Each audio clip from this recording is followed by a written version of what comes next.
written 3 published novels that have been translated into French. They are all available at Actes and we are here asking questions about his career, what his experience as a writer.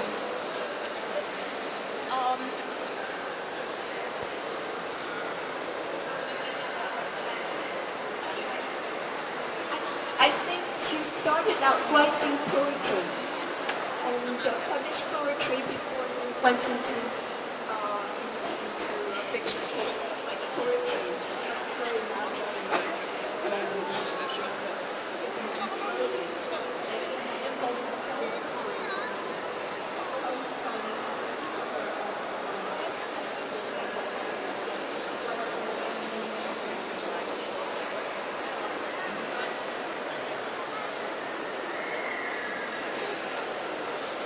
Oui, salut mon ami, comment tu vas?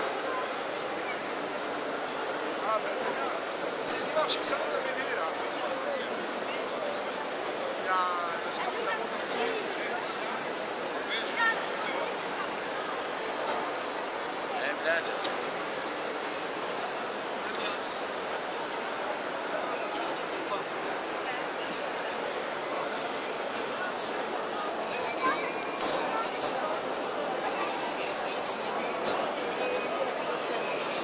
Je peux passer?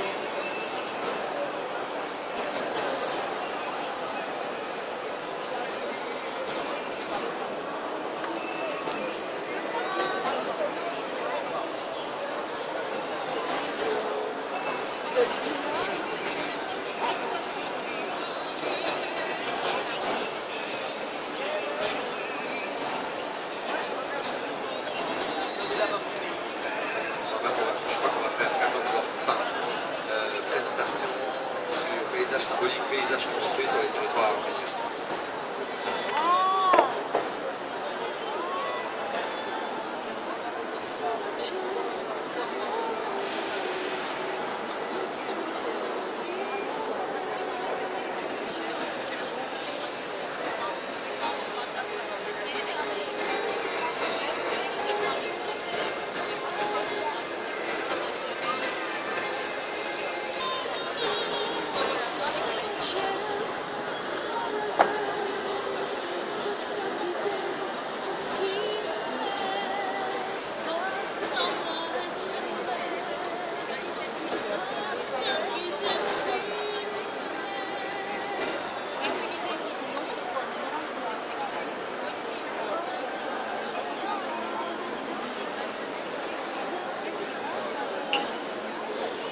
également aux États-Unis, si je peux me permettre. Oui, oui, en tout cas, c'est une partie de mon écriture. Puisque vous, il y avait les mix américains qui venaient mettre un petit peu de noirceur dans le classement. Comme les Russes d'ailleurs. C'est pareil, on parle avec tous. Tous les films, vous avez ajouté des choses sur quelqu'un. Vous avez rachat. Je sais pas. Ça résiste. Voilà, comme ça. En tout cas, ceci, un truc par rapport à Tourny et la ligne de tête, il y a peut-être un petit rapport, parce que dans les années 60, même un petit peu avant, finalement, le prêt était très simple à écrire et justement, comment ça règle avec il y a plein de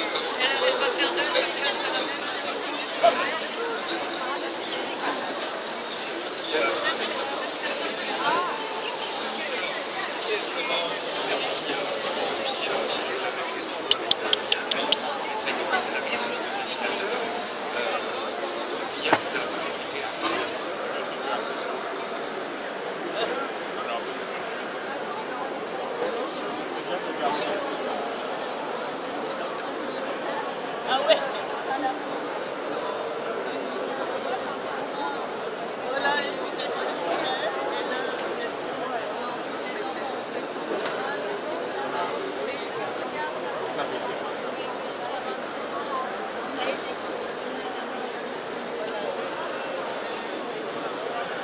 Porte 14.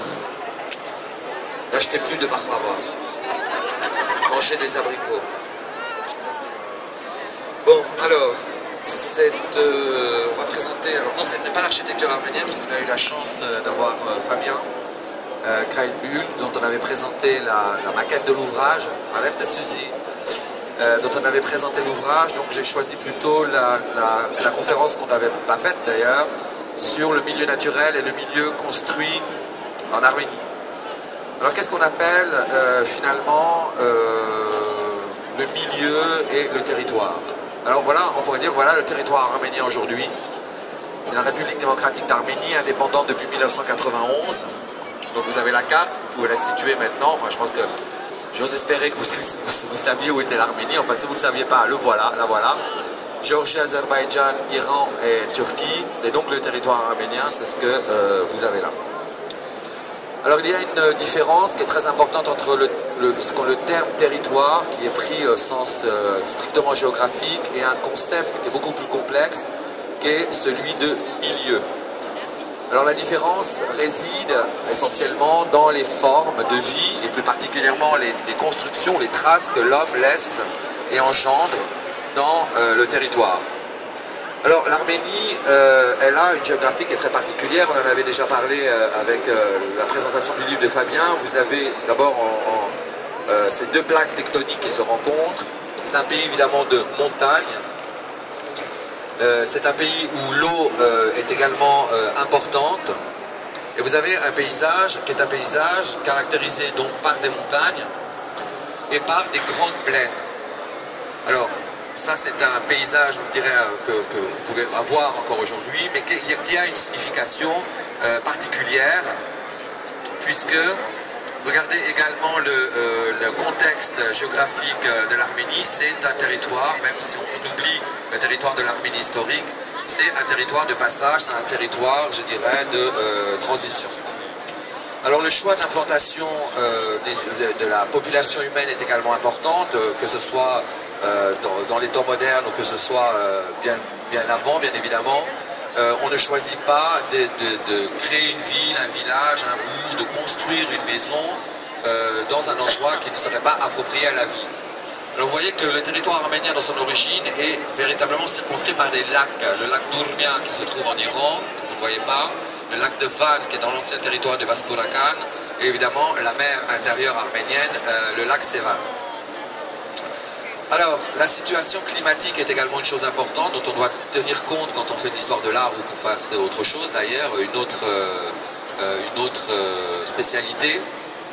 Donc vous avez des pluies, un système pluvieux qui est important, qui va être important pour la culture, bien évidemment pour les implantations de zones agricoles, Vous avez des régions qui sont couvertes de forêts que vous pouvez retrouver aujourd'hui. Par exemple, dans la région, quand vous quittez le lac Sevan et que vous allez vers Dilijan, vous traversez d'ailleurs une région qui s'appelle la Petite Suisse. Donc vous avez des forêts de hêtres, de charmes, plus rarement d'ailleurs de conifères, puisque c'est une implantation qui est assez moderne. Et par contre, sur les versants méridionaux et occidentaux de ce haut plateau arménien, vous avez des paysages qui sont très variés. D'abord caractérisés par l'absence de villages, ce qui vous donne une impression assez extraordinaire en Arménie. Ce sont des espaces parfois très larges. Vous avez l'impression que vous avez des espaces qui se perdent à perte de vue, hein, justement. Et là, vous allez avoir des zones où la culture va être assez spécifique, puisque vous allez avoir de la culture de coton, tournesol, courge, etc. Et évidemment, la présence de l'eau. Alors par exemple, ce n'est pas notre propos aujourd'hui, mais on parle beaucoup de la guerre de l'eau, par exemple. Sachez que le territoire arménien, et notamment le Karabakh est une région très riche en eau, dans des régions géographiques où il y a peu d'eau. Le territoire arménien est riche en eau. Ensuite, la gestion de l'eau par le territoire arménien, par le gouvernement arménien, c'est autre chose, puisque malgré toute la présence de l'eau en Arménie, il a été dit que dans 20 ans se poserait le problème de la gestion de l'eau sur le territoire arménien, alors qu'il est le pays qui en a le plus. Bon là, c'est autre chose, c'est une autre, comment dirais-je, une autre problématique. Donc, de toutes les manières, les formes de l'habitat, et c'est vrai que quand vous êtes en Arménie, malheureusement, vous ne voyez que, j'oserais dire, des architectures religieuses. Il y a très peu de traces d'architecture civile, mais les formes de l'habitat vont changer automatiquement, c'est comme en Occident, substantiellement, je dirais, par rapport à l'endroit où il se trouve. Alors là, c'est un monastère que vous connaissez, si vous êtes déjà allé en Arménie, qui est un des monastères les plus connus, qui est Gerhard, le monastère de la Lance. Alors, Fabien soulignait durant sa présentation que les architectes arméniens utilisaient évidemment les matériaux sur place. Et il faut souligner tout de suite, le matériau dit arménien, en particulier le tuf, n'est pas obligatoirement toujours sur tous les territoires arméniens le matériau par excellence des Arméniens. Hein, le tuf, quand on peut l'utiliser, on l'utilise. Donc qu'est-ce que vous avez comme matériaux de construction qui sont disponibles? C'est généralement d'origine évidemment volcanique, ce sont généralement des roches éruptives, donc vous allez vous trouver face effectivement à des granites, face à du basalte et évidemment la pierre. Alors, le tuf a une particularité, c'est qu'il est particulièrement léger, il durcit à l'air libre et il a surtout cette qualité de la sculpture. On peut sculpter facilement le tuf. Alors sachez que sur le territoire arménien, on dénombre à peu près 60 qualités différentes de tuf. Alors, on le scie d'ailleurs, on peut le polir très facilement et il faut reconnaître une chose, on en avait déjà parlé avec Fabien, on ne peut pas considérer, ça serait à mon sens complètement antinomique, de dire que l'architecture arménienne a initié l'architecture romane. À mon sens, personnellement, en tant qu'historien de l'art, je dirais qu'il y a des moments dans les civilisations où le fait religieux, la pensée spirituelle vont amener à créer des monuments qui ont beaucoup de ressemblances. Il n'en reste pas moins que la technicité des tailleurs de pierre arméniens, des architectes arméniens, et dès véritablement les débuts, l'âge d'or, donc du 5e au 7e siècle, est véritablement très en avance. Alors, le tuf, il va permettre, là aussi, c'est très important de connaître les matériaux avec lesquels on construit les choses, parce qu'on s'étonne toujours de la qualité, par exemple, des voûtes arméniennes, etc. Mais la légèreté du tuf, elle va permettre d'avoir des maçonneries qui sont avec des surfaces très régulières, également d'éliminer les pieds droits entre les voussoirs dans l'architecture religieuse, ce qui va permettre d'alléger l'architecture religieuse arménienne.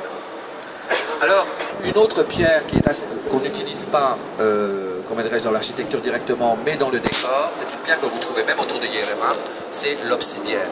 Hein, l'obsidienne, vous connaissez cette pierre noire, bien évidemment. Elle a un aspect vitreux, elle est de couleur noire, elle peut être également de couleur marron par moment. C'est le matériau typique du plateau arménien, finalement, c'est l'obsidienne. On retrouve l'utilisation de l'obsidienne véritablement dans des objets, même depuis la période préhistorique en Arménie. On a trouvé des pointes de flèches, des lances, des couteaux, des racloirs. Alors l'Arménie est également riche en minerais, notamment le cuivre, le zinc et le molybdène. Alors c'est important parce que quand ils affleurent, comment dirais-je, sur le sol, ils vont donner un chromatisme très particulier. Donc quand on parle de l'Arménie, indépendamment du fait que je suis, évidemment, comme beaucoup d'entre nous, profondément attaché à ce pays, c'est la beauté également, je dirais, la variété de ce que vous allez trouver. Vous n'allez pas trouver que des églises. Et souvent les gens nous posent la question, si on vient en Arménie, à part les monastères, il y a quoi? Il y a quoi? Il y a déjà le paysage. Si aujourd'hui vous avez du plaisir à aller faire du trekking dans le Valais, je veux dire, vous allez en trouver en Arménie un chromatisme dû à ces minéraux, à ces minerais qui affleurent, une faune et une flore très variées. J'enjoins les gens à venir dans les périodes de mai et juin en Arménie, où vous avez une flore et des couleurs assez extraordinaires. Alors, évidemment, on vous parlait également, ce qui est important dans la géographie de l'Arménie, c'est l'activité sismique, qui est inhérente au territoire arménien. Fabien vous soulignait qu'il y a en général, une fois par siècle, un tremblement de terre très très destructeur. Et ça, c'est quelque chose dont il faut tenir compte, j'oserais dire, non pas dans l'histoire de l'art à proprement parler, mais dans la sociologie de l'art. Dans la mesure où le territoire est un territoire dangereux, il enjoint les gens à aller habiter dans certaines zones, il enjoint les gens à construire d'une certaine manière. Donc même si vous n'avez pas un habitat troglodyte évident sur le territoire arménien, il faut bien tenir compte que l'habitat arménien était également creusé, l'habitat civil. Aujourd'hui, vous pouvez en avoir une trace si vous passez, si vous venez du sud, si vous allez vers Noraduzl ou si vous allez vers le lac Sevan, c'est-à-dire voilà, si vous montez, si vous empruntez la route qui longe le lac Sevan, vous allez avoir sur le plateau, avant Martouni, bien au-dessus de Martouni, vous allez avoir des villages de Kurdes yézidis. Et si vous regardez comment sont construits ces villages, c'est très intéressant parce qu'en fait, vous descendez, vous arrivez, vous rentrez, c'est des maisons de bergers, bien sûr, mais qui sont fixes ici, ce ne sont pas des yézidis nomades, ils vivent là du moins 7 mois de l'année. Donc vous rentrez et vous descendez dans la maison. Elle est creusée.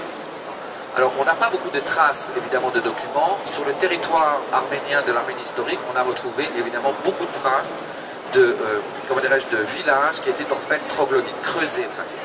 Et dans le sol, les maisons étaient très basses, pratiquement enterrées. Alors cette nature volcanique, elle est importante. Les tremblements de terre les plus connus, vous connaissez peut-être, si vous connaissez la ville de Dvin, 832, ça a été très important. Ne serait-ce qu'au 9e siècle, un moment très important de l'architecture arménienne, vous avez 3 grands tremblements de terre, 832, 862, 892. Tabriz également, 853, le 11e siècle. Donc en permanence, vous avez le territoire arménien qui est, comment dirais-je, traversé par ces séismes très importants. Alors, vous me direz quel rapport? Mais c'est un rapport très important parce que la construction sera très rapidement une construction, alors on va faire attention aux mots, mais on ne va pas rentrer dans des détails de spécialistes, une construction qui aura une vocation antisismique, ou qui tiendra compte de ces séismes. Alors le territoire arménien, c'est aussi parce que je crois que ce pays surtout vit parce que grâce à vous qui avez choisi souvent de venir de visiter ce pays avec toutes les associations, on a une association suisse-allemande parmi nous, Aprikose, que ce soit avec Casa, que ce soit avec Géodécouverte, que ce soit avec tous les gens, les acteurs qui amènent les touristes en Arménie. Il faut vous imaginer un paysage très changeant. Il faut arrêter de voir, je dirais, une espèce d'Arménie monocorde, mono je ne sais trop quoi. Il n'y a rien de plus qui m'énerve quand je vois l'éternelle appellation voyage sur les traces de la chrétienté. Alors vous allez me dire, il est fou le mec de dire ça. Mais ce n'est pas que ça l'Arménie. Ce n'est pas le lieu de pèlerinage occidental pour aller découvrir les traces de son origine chrétienne. C'est beaucoup plus riche que ça, beaucoup plus varié que ça. Et le paysage également est un indicateur de ça. Le paysage arménien, il est changeant, il est varié, il est accueillant par moments, il est très doux, il est âpre également. Il révèle quelque chose de la sociologie profonde, de la construction de la société arménienne dès les origines. Alors, par exemple, on voit le paysage être utilisé depuis la nuit des temps par les Arméniens de la même manière. La plaine est fertile, on l'utilise, on la cultive, et la montagne est le refuge. Alors pour les Suisses qui viennent souvent en Arménie, finalement, il y a quelque chose qui est très proche. C'est un pays de montagne, comme ici. Il y a un peuple qui vit, je dirais, non pas les mêmes choses de l'histoire, mais qui peut se retrouver dans ce paysage. Donc la plaine toujours fertile, et on se réfugie dans des vallées inaccessibles et dans les montagnes durant les périodes de calamité. Ça paraît très étrange, mais on l'a vu au moment de la guerre du Karabakh, où les montagnes environnantes étaient, et d'ailleurs on entend aujourd'hui encore tirer d'ailleurs dans ces montagnes, sont utilisées de la même manière, de façon séculaire. Ça, c'est une chose qui est importante. Et puis, l'Arménien, dans sa mythologie, parce qu'il y a un pré-christianisme, Dieu soit loué, il y a une mythologie qui remonte avant la période chrétienne, on voit une chose qui est importante. Les forces vitales de la nature ont toujours été utilisées dans, je dirais, dans la mythologie, entre guillemets, arménienne, comme une source d'expérience et d'enrichissement qui sont déterminantes. La géographie, elle s'explique parce que, également, où que l'on soit, qu'on soit arménien, d'Arménie ou arménien, nos familles sont originaires de l'Arménie historique, peu importe, il n'en reste pas moins que nous avons vécu et nous avons grandi depuis des centaines et des milliers d'années dans un territoire qui est un territoire de la transition, du passage. C'est un passage obligatoire. Les spécialistes en histoire antique le savent bien, les routes commerciales de l'Antiquité les plus importantes passent par le territoire arménien. Donc c'est aussi géographiquement un lieu de passage, et on le souligne, vous avez ici l'extraordinaire livre de Raymond Kevorkian et de Claude Moutafian sur Arménie entre Orient et Occident, c'est également une réalité, j'oserais dire, géographique. Alors évidemment, on parle de la route de la soie, j'aimerais bien pour une fois qu'on précise qu'il y a des routes de la soie, et pas une route de la soie, mais il y a aussi les routes des épices. Donc, ce qui sont les enjeux économiques du monde en ce qui me concerne, et même du monde médiéval et même du monde des temps modernes, se passent par le territoire arménien.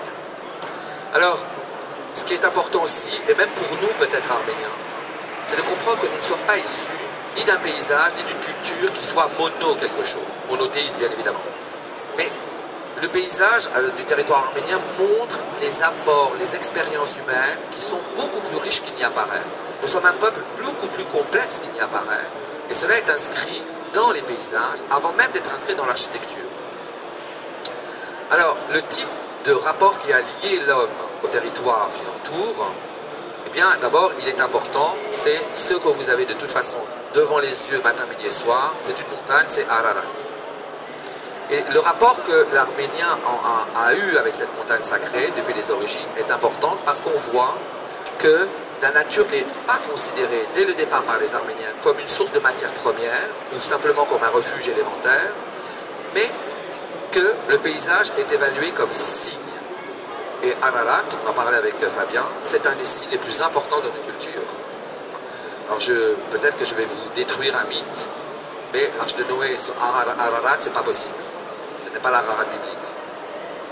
Donc peu importe arche de Noé ou pas, il n'en reste pas que pour nous, c'est une chose qui est essentielle. Donc la nature va être vécue, et on le retrouve aussi bien dans les textes, dans les images. La nature va être vécue comme une idée, surtout comme un symbole. Qu'est-ce que c'est? C'est quand vous parlez Fujiyama, quand vous parlez le mont Olympe, c'est d'abord, prenez une forme géographique très simple, c'est un triangle. L'architecture arménienne, qu'on appelle l'architecture de cristal, est un emboîtement de formes géométriques. Le triangle, c'est très simple, vous avez une base et une pointe.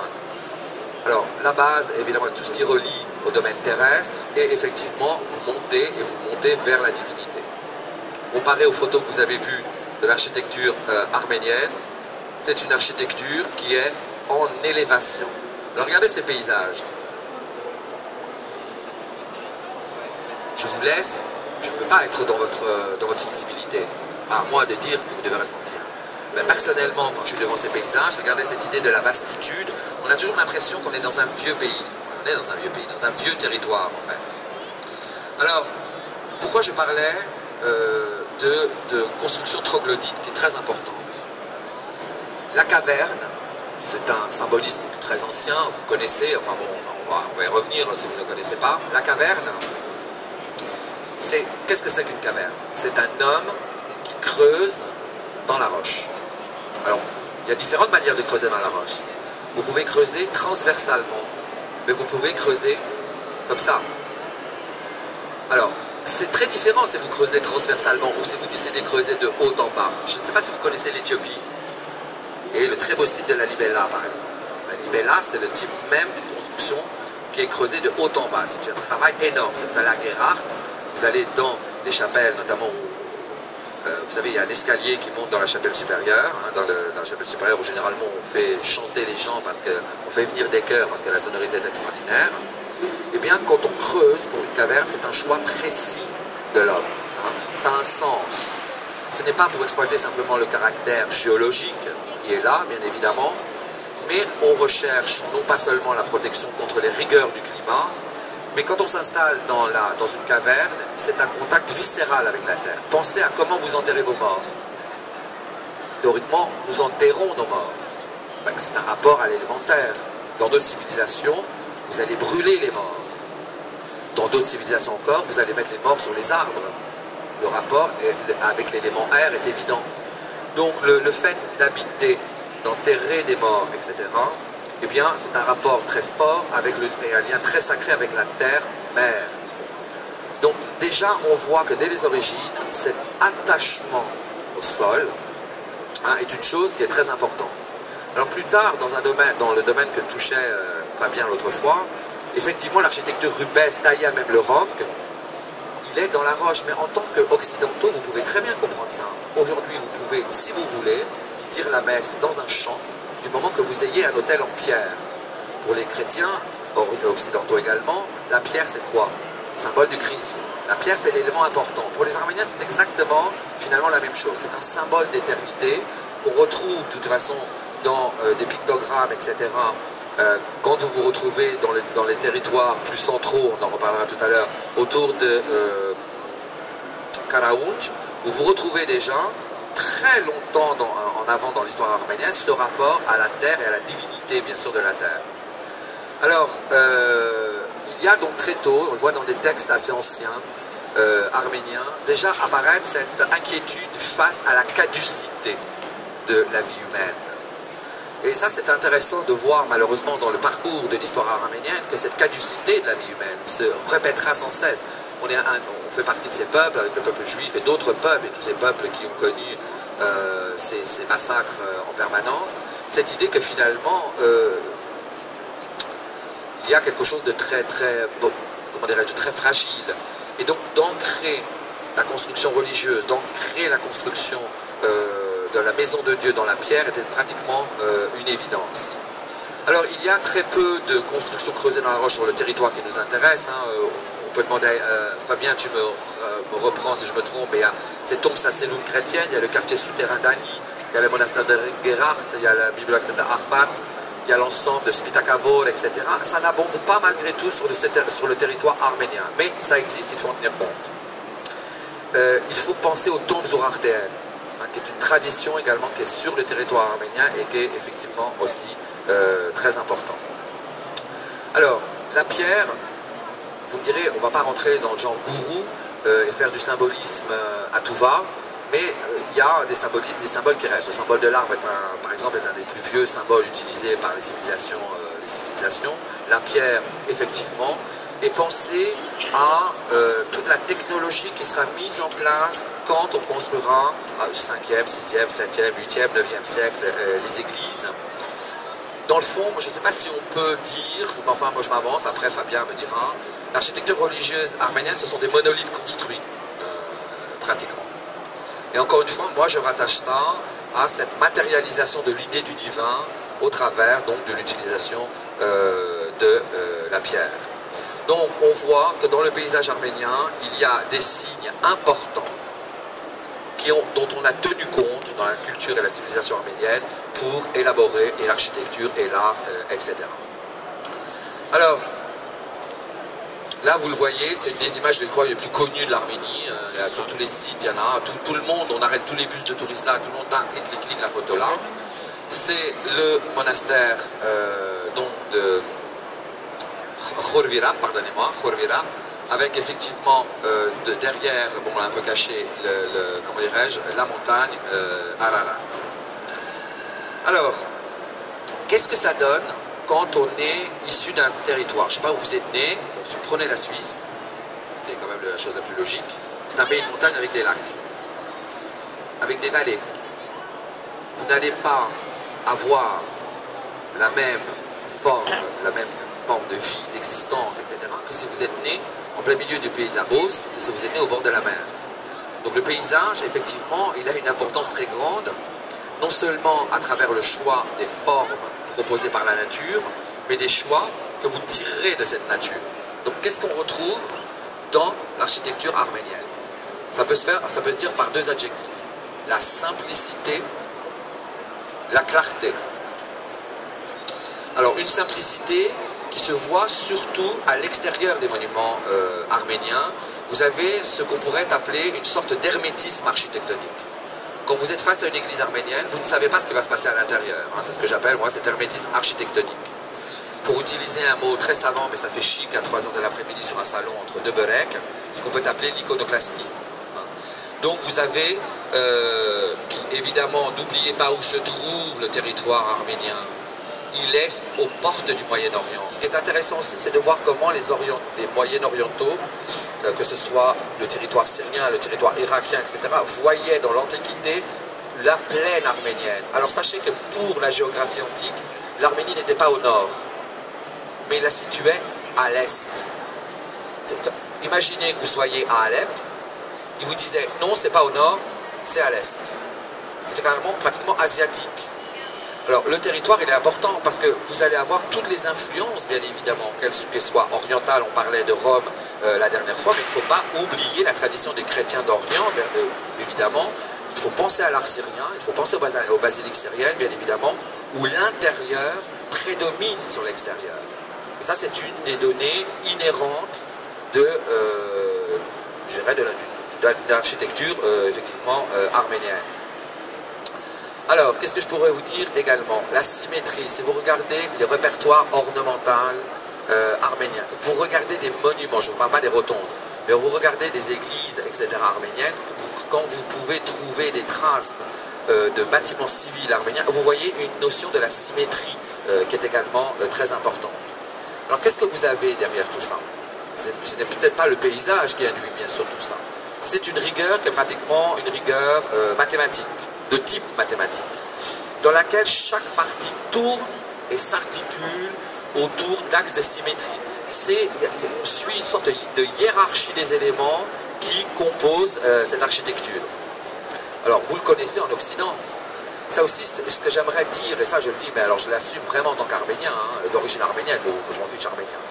On n'a pas inventé la poudre à fusil, on n'a pas inventé le 7e ciel, on n'a pas inventé l'abricot. Je vais vous dire là, peut-être il va m'assassiner. Abricot, c'est Entschuldigung Sie bitte. Mais pour l'histoire de la botanique, l'abricot, on dit Prunus armenicus, oui, mais la plante est d'origine afghane, par exemple. Mais peu importe. Est-ce que c'est si important d'avoir inventé la moquette? Non. Ce qui est important, c'est la transmission. Et c'est un pays de la transmission, l'Arménie. C'est ça, pour moi, la véritable originalité. Alors pourquoi j'en reviens là, quand je parle de transmission? Parce que une culture n'appartient pas forcément qu'à son peuple. Elle appartient à l'ensemble des gens qui s'intéressent à cette culture. Vous prenez l'église, prenez n'importe quelle cathédrale occidentale. Qu'est-ce que vous avez? Vous ne répondez pas, vous n'aurez pas de café gratuit. C'est le carré et le cercle. C'est le chiffre 4 et le chiffre 3. Est-ce que j'ai fumé la moquette ou est-ce que je suis gourou? Non. La symbolique des chiffres en Occident est amenée par Saint-Augustin. Donc le carré, c'est le chiffre 4, c'est la partie humaine. Et le chiffre 3, évidemment, c'est la divinité. Qu'est-ce que vous avez en général? Une coupole, évidemment pas dans les cathédrales gothiques, ni médiévales, ni romanes. Mais pensez aux coupoles que vous connaissez, cette cosmogonie, le microcosme dans le macrocosme. Le carré, pensez au labyrinthe qui existe également dans les cathédrales, ce cheminement, ce parcours vers l'autel. C'est quelque chose que vous connaissez effectivement aussi. Donc combinaison cercle dans le carré, c'est l'ordonnance planimétrique typique des noyaux centraux de l'église chrétienne d'Orient, qui sera également celle des églises d'Occident. Alors la coupole, on ne va pas en parler pendant 14 ans là, vous n'allez pas faire non plus de l'architecture en sortant. Mais Carlo Brandi, c'était un historien d'architecture italien extraordinaire qui a défini, je trouve que la définition est très belle, l'architecture arménienne religieuse en disant c'est une architecture de cristal. Et c'était vraiment très très beau parce qu'il parlait effectivement de ces formes géométriques imbriquées que l'on retrouve dans ces églises. Alors, on voit clarté, simplicité, influence évidemment du paysage, mais on voit Et ce qui est typique de l'arménien, parce qu'effectivement, quand on nous regarde, bon, moi je ne suis pas trop typique, hein. Ça vous l'avez compris, ça c'est clair, mais je suis très oriental, entre guillemets. Mes grands-parents sont arméniens de Turquie, d'Istanbul, ce ne sont pas des Arméniens d'Anatolie, ce ne sont pas des Arméniens de Liban, ce ne sont pas des Arméniens d'Iran. Il y a aussi des typologies qui sont particulières, et je vous dis tout ça pourquoi? Parce que quand je vais vous dire que les mathématiques, l'aspect de la géométrie est essentiel dans l'art arménien, il ne faut pas s'imaginer qu'on est tous avec nos, je sais pas, genre orientaux. Hier, quelqu'un me dit, parce que j'avais une chemise violette, c'est normal, vous êtes libanais. Non, je ne suis pas libanais, j'aime la couleur, c'est tout. Et là aussi, il faut s'enlever de l'esprit qu'il y a ce côté, sur le territoire arménien, quelque chose d'orientalisant. Non, mathématisme, rationalité absolue, symbolique. Et ça, c'est une chose qui est importante. Donc, j'oserais plus dire, et après, Fabien peut discuter, bien évidemment, c'est aussi un spécialiste de l'architecture, que c'est plus, l'architecture arménienne, je la vois plus, évidemment, comme une expression de foi que de logique. Et il y a une symbiose toujours prégnante qui atteste dans l'architecture religieuse arménienne les deux composantes, la composante humaine et la composante divine. Et ce qui est intéressant dans l'architecture arménienne, pour moi, c'est ça. Alors vous savez qu'on ne va pas discuter de ça aujourd'hui. Est-ce que nous sommes diaphysites? Est-ce que nous sommes monophysites? C'est-à-dire, est-ce que la nature divine, la nature humaine du Christ est incorporée dans sa nature divine, ou est-ce que nous devons considérer que la nature divine du Christ? Si nous avions fait ça, nous aurions été orthodoxes. Donc, les Arméniens, c'est compliqué. Est-ce que nous sommes monophysites ou diaphysites? Non. C'est bon, je ne suis pas théologien. Mais il y a dans cette architecture religieuse arménienne la présence de ces deux composantes humaines et divines. L'arbre, vous savez, enfin, je ne sais pas si on le fait ici, en tout cas en Arménie, on le fait, en Ayastan. Quand vous allez dans les monastères, vous allez voir des buissons. Il n'y a pas que chez les Arméniens qu'on fait ça. Et vous allez voir ces sortes d'ex-voto, on attache des bouts de tissu. Bon, ça, alors on connaît l'origine de ça, elle est pré-chrétienne. Mais en dernière analyse, c'est l'arbre qui est la chose la plus importante. C'est la fonction de l'arbre, c'est le symbole de l'arbre. Pensez à ces paysages. Voilà, prenez ça. Regardez. L'église ici, c'est un signe. C'est une sorte de bourgeon pratiquement. C'est, regardez, dans un paysage comme ça, vous voyez, hop, cette verticalité. Pensez à cette chose. Pensez également qu'il y a des zoroastriens encore en Arménie. Que vous êtes dans une zone qui est, avant d'être chrétienne, a été zoroastrienne également. Pensez à l'Om, H-O, boum, accent, M. L'arbre de la connaissance. Vous êtes dans une zone également où cette symbolise du bourgeonnement, de la naissance de l'arbre est très important. Nous le retrouvons dans nos mythologies, dans nos contes également les plus anciens, y compris évidemment la tradition iranienne. L'arbre, ça a toujours été dans toutes les mythologies, non seulement un symbole cosmique, c'est la vie et le monde qui se sont identifiés dans l'arbre, mais n'oubliez pas que c'est un symbole créateur très important, c'est le symbole créateur de Ahura Mazda, qui est le prophète du zoroastrisme. Donc vous avez déjà sur ce sol arménien, effectivement, toute une mythologie, tout un symbolisme hérité de l'époque zoroastrienne qui a été très important. Il y a eu des autels de feu pendant très longtemps. Aujourd'hui encore, si vous allez sur le territoire arménien, vous pouvez voir les yézidis, les Kurdes yézidis, qui sont des zoroastriens avec des autels de feu, etc. Ce qui est aussi en Arménie très intéressant. Enfin, nous, on les amène voir les yézidis, rencontrer les yézidis qui ne sont pas musulmans, donc qui ne sont pas très appréciés par les autres Kurdes. Mais là aussi, c'est très intéressant de voir que le territoire arménien n'a pas été chrétien comme ça. On n'est pas tombé du ciel, boum, chrétien. Hein, il y a toute, évidemment, une histoire avant. Alors, il y a, n'oubliez pas non plus, chez les Urartéens, un culte de l'arbre qui a été très important. Hein. On le retrouve notamment dans la région de Alniçevaz en Turquie et la région de Van. On a retrouvé des bas-reliefs mettant en avant cette symbolique de l'arbre. Et encore aujourd'hui, la piété arménienne tend à sacraliser tous les arbustes, tous les buissons. Alors, sur la verticalité, je ne vais pas aller sur les traces de Patrick, notamment en parlant des Khatchkas. Je vais juste terminer en disant que ce que vous retrouvez dans la culture arménienne, du moins culture artistique arménienne, c'est cet balancement incessant, cette présence simultanée qui sont à la fois des choix de nature symbolique et irrationnelle, et en même temps de type logique et mathématique. Ce qui est intéressant, c'est que l'histoire de l'art aujourd'hui se nourrit autre chose que l'histoire de l'art, parce que c'est pour pas gratuite. Si c'est pour passer sa vie à dater et dire ça c'est du 15e, ça c'est du 12e, personnellement pour moi ça n'a aucun intérêt l'histoire de l'art. Dans le mot histoire de l'art, il y a le mot histoire. Et l'histoire de l'art est un lien qui est particulièrement intéressant. Pensez par exemple, ça va vous faire rire, au métier, à la sociologie des métiers qu'ont exercé les Arméniens. C'est historique. Il y a l'université de Berkeley aux États-Unis travaille sur cette typologie des métiers utilisés. Mais vous allez voir que c'est toujours ce balancement-là qui apparaît. Quelque chose qui se balance entre, je vous dis, le côté un peu irrationnel, symbolique et mathématique, et surtout logique. Bon, évidemment, c'est assez sommaire, il faudrait le développer. Par exemple, dans la culture arménienne, notamment dans les textes arméniens, la présence, on parle toujours des manuscrits enluminés religieux. Mais si vous allez un jour au Matenadaran, ou si même vous allez à Venise, ou même si vous allez un jour à Jérusalem, vous allez voir qu'une grande partie des livres sont des traductions, sont des livres, effectivement, qui sont des livres de mathématiques, ou je dirais de sciences exactes, de géométrie, etc. Ça, c'est un des aspects aussi très particuliers de ce rapport symbolique. Alors, voilà pour le choix mathématique, clarté, qu'est-ce que j'ai dit? Clarté, symétrie, voilà, et on va en terminer en disant que le paysage arménien, hein, je fais assez vite parce que c'est dimanche et que vous allez tous vous rejeter sur les cafés. Le territoire arménien, comme tous les territoires, doit être pris en compte pour comprendre à la fois l'architecture, pour comprendre à la fois ce que vous voyez sur les décorations, enfin les tympans, etc., le répertoire iconographique, et y compris dans les arts mineurs. Alors ça, c'est sur la route qui mène, maintenant je vais vous montrer beaucoup d'images, pas forcément gay, parce que je crois que ça c'était des diapositives que j'avais fait pour une conférence. Après vous allez voir des choses un peu pas gay, mais enfin bon, tant pis, c'est la réalité arménienne, on les sautera peut-être, parce que c'est pas le sujet. Regardez ça, ici vous êtes dans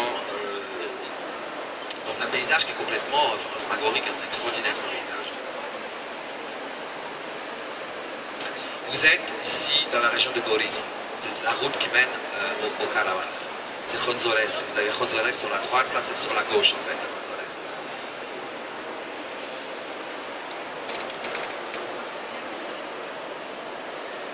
Voilà. C'est les couleurs que vous pouvez retrouver au printemps, dans le printemps arménien, dans ces temps mai et juin. Vous voyez là des touristes suisses. Vous aimez énormément marcher. Hein. Pour moi, c'est un drame. Je fais comme si j'adorais et puis on marche.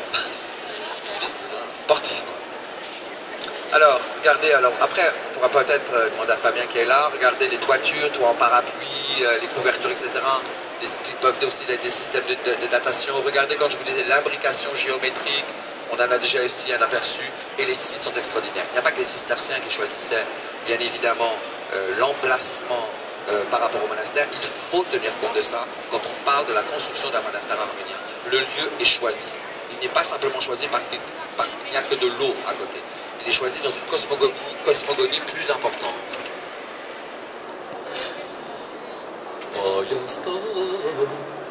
Un peu de gaieté, c'est le dernier jour.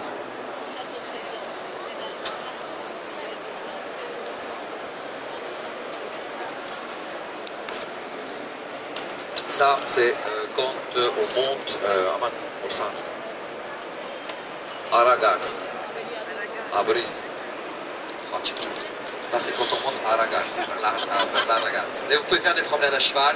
D'ailleurs, là, c'est pas pour les gens qui ont été en Arménie maintenant. Vous savez, le monsieur qui a le kiosque, il a des chevaux, etc.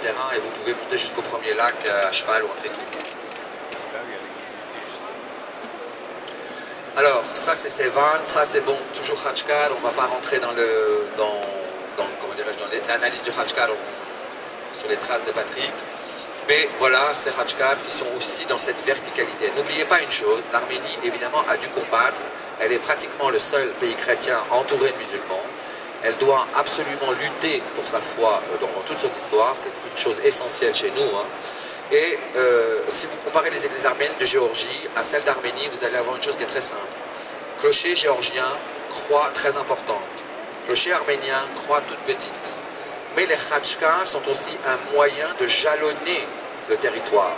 hein, pour montrer également sa chrétienté. Alors évidemment, et Fabien vous l'a expliqué, ce sont donc ces stèles qui sont des stèles commémoratives, mais pas simplement pour les morts, pour des événements, pour des naissances, pour des événements historiques. Le Khachkar, c'est pas simplement un fait religieux. Hein. Mais par contre, on pourrait le considérer comme une bande jalonnant le territoire. Le plus connu, c'est Nora 12, malheureusement, en Nakhichevan ont été détruits tout un système de Khachkar, tout un cimetière de Khachkar.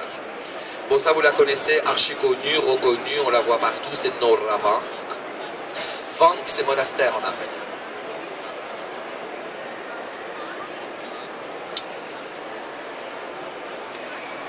Ça là, au bord du lac Sevan, pardonnez-moi.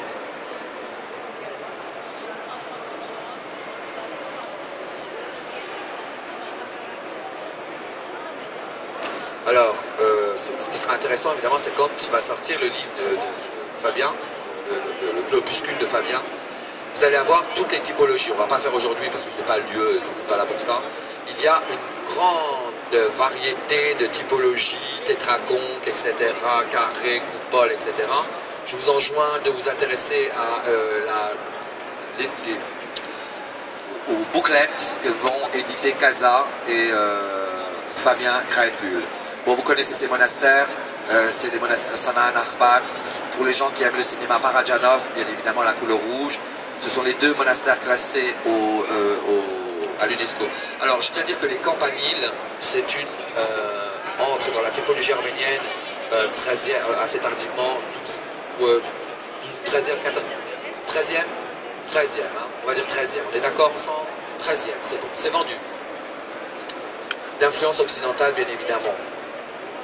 Ça, c'est... Alors ça, si vous aimez marcher, vous pouvez très bien, par exemple, là je fais office de tourisme arménien, vous pouvez marcher entre les deux, comment dirais-je, monastères. Entre Sanaan et Arbat, vous pouvez faire un chemin. Je peux vous dire que c'est le plus mauvais souvenir de ma vie, parce qu'à un moment donné, c'est comme ça, et je voyais il y avait des dames suisses de 70 ans, c'est elles qui m'ont tiré, du moins qui m'ont... J'étais accroché à une dame avec sa canne, j'en pouvais plus, j'étais en train de hurler. Mais vous pouvez faire le trekking aussi là. Alors, ça c'est intéressant, parce que vous savez qu'en Arménie, nous sommes le pays de tous les contrastes. Et figurez-vous qu'un prince du Qatar, qui passait par là, on lui fait visiter un monastère, et il décide de renouveler tout le monastère, de rénover tout le monastère. Bon, on l'a calmé quand même, parce qu'elle avait mis un peu des lustres qui ressemblait au Casino Roule à Nice, donc on a quand même calmé le type. Mais il faut dire, c'est quand même assez étonnant de voir un prince qatari donner des millions de dollars pour rénover tout un monastère arménien. Voilà, un des grands monastères arméniens du sud, là vous êtes dans le sud, vous êtes dans la région de Goris, c'est le monastère de Tatev, dont on a déjà parlé l'autre fois avec Fabien. Le paysage est extraordinaire.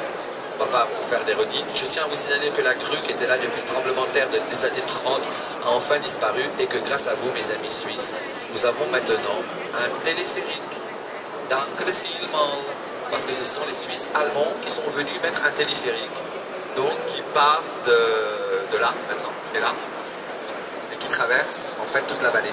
Juste un truc dans ce paysage qui vous paraît très beau, hein, très joli, etc. Vous avez juste un détail qui vous montre qu'aujourd'hui, des gens crèvent la dalle là-bas. C'est ça. Ici, c'était des mines. Les Russes s'en vont, détruisent tout.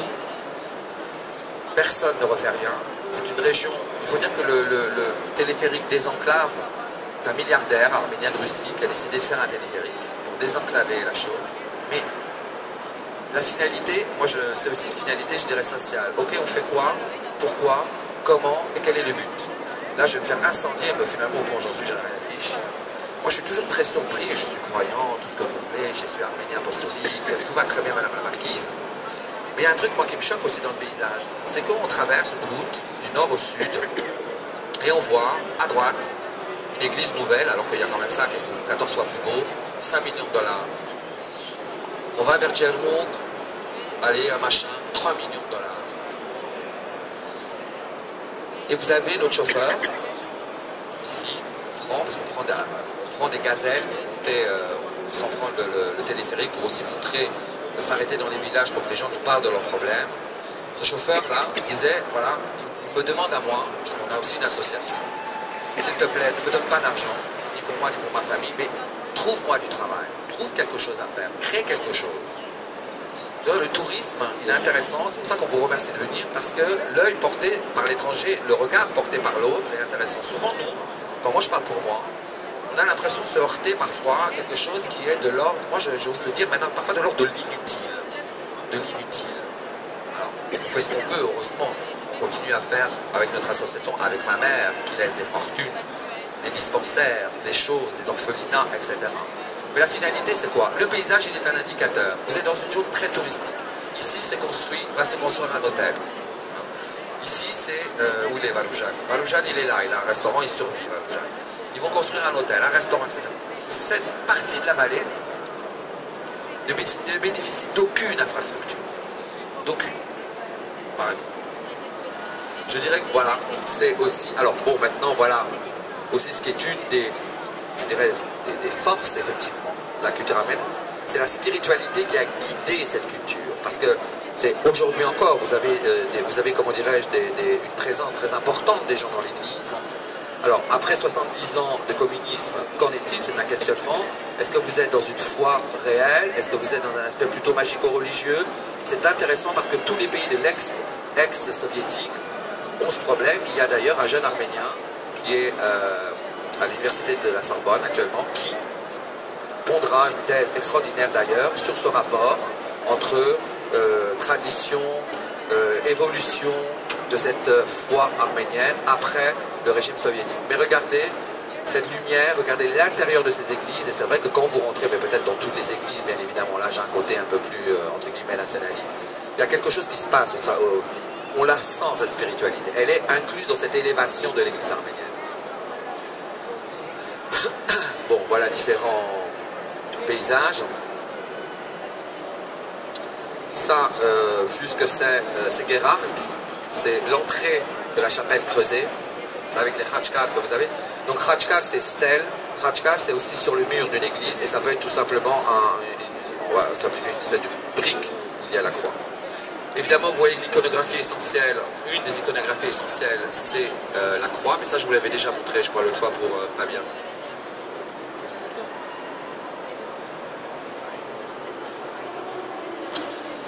Alors, l'iconographie, on ne va pas s'y attarder, mais là, il ne faut pas chercher midi à 14h, vous êtes dans des influences diverses.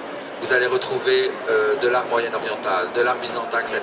Là aussi, dans l'iconographie arménienne, vous allez retrouver un ensemble d'influences qui sont importantes. Alors ça, c'est le tympan de Noravan.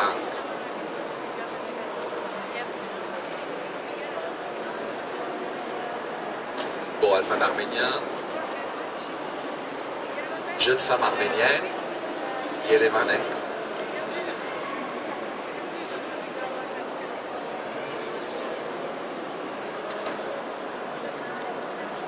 Là, je ne vous commande pas parce que c'est des miniatures, donc les colophons et autres.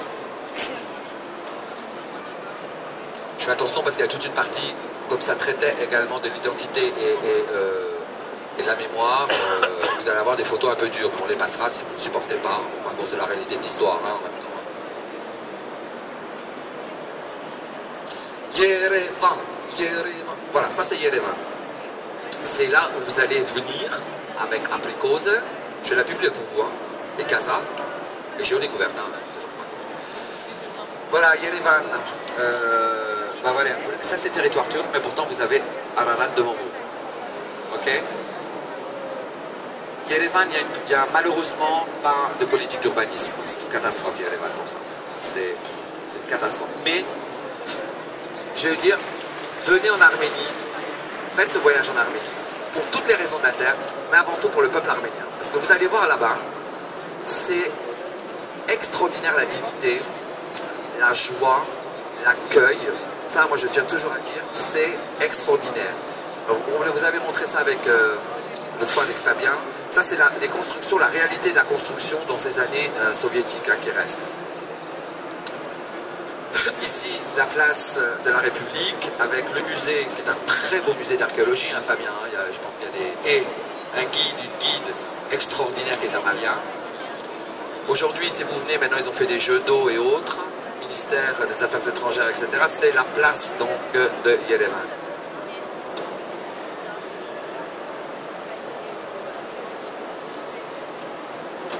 Alors pourquoi j'ai pris cette photo? Parce que ça c'est inscrit dans le paysage, c'est ce qu'on appelle les friches industrielles. Le seul problème c'est qu'en Arménie elles ne sont pas artistiques, c'est une très dure réalité. Vous avez effectivement un pays qui a été désindustrialisé pratiquement à 80%, des usines qui ont été dépecées, vendues à la ferraille. Évidemment avec le blocus il est très difficile de remonter, enfin peu de gens veulent investir évidemment pour recréer des potentialités industrielles, donc il n'en reste pas moins que le paysage vous indique qu'un des grands problèmes de l'Arménie c'est le surdéveloppement du tertiaire et absolument pas non plus de choses industrielles ou autres. Donc là aussi le paysage par ses ruines vous indique, alors bon non, ça on va sauter peut-être, mais ça on va pas sauter. Voilà. Pourquoi moi je suis très attaché, évidemment c'est mes racines, mais je vais vous dire une chose qui est très nette pour moi, très simple. J'ai pas, quand j'arrive là-bas, je me dis toujours, et ça c'est très important, ce n'est pas mon pays, c'est mon peuple. Parce que, étant donné que je suis né, enfin je suis né à Paris, mais étant donné que pour moi effectivement c'est plus Istanbul, qui serait la ville où je retrouve mon grand-père, ma grand-mère, leur maison existe toujours. Mais quand je suis arrivé sur ce territoire arménien, la première fois il y a plus de 20 ans, c'était encore pas l'indépendance, hein, quand j'allais avec mon oncle, c'est les gens. Et là maintenant, c'est, voilà, vieille dame à Yerevan. Et moi ce qui me touche beaucoup, aujourd'hui on parle de voyage, tout ça, de pauvreté, parce que c'est un pays pauvre, mais c'est la dignité. C'est cette capacité moi c'est la dignité parfois qui me touche le plus. Et j'aimais beaucoup ces visages voilà, d'Arméniens. Ça, si vous allez à Yerevan, c'est aussi le marché où vous devez aller. Vous tournez le Gounet, quand même pas vous avez tout là-bas.